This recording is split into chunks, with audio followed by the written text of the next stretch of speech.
Olá pessoal, tudo bem com vocês?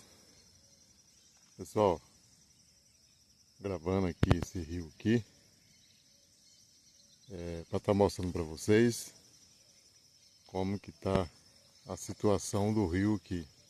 Após a limpeza, vocês podem ver que o mato cresceu bastante.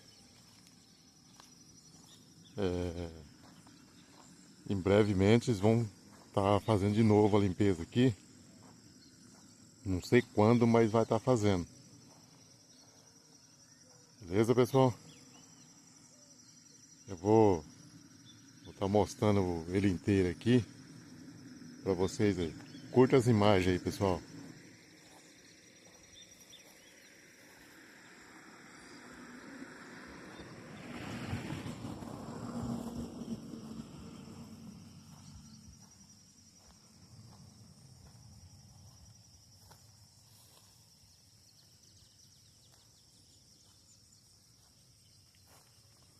Pessoal, vocês podem ver que, ó, aqui na beirada aqui, tá bastante alto o mato aqui. Isso é normal, isso aí. Isso aí é... O mato vai crescer porque tá perto da água, faz calor, chove.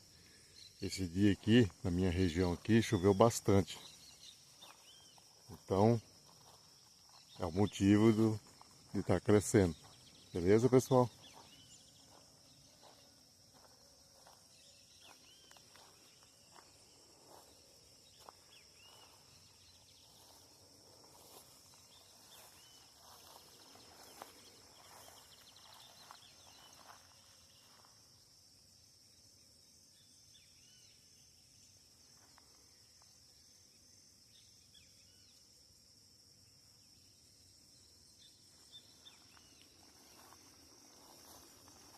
Então, vocês podem ver que agora é 7h10 da manhã.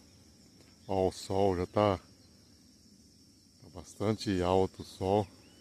Já tá bem quente já o sol. Imagina mais tarde como é que não vai estar o calor.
É isso aí, pessoal.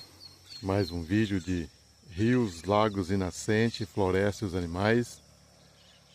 Pessoal, um bom dia para cada um de vocês. Que Deus abençoe vocês e a família de vocês. Um forte abraço para cada um. Até o próximo vídeo, se Deus assim me permitir. Valeu, pessoal!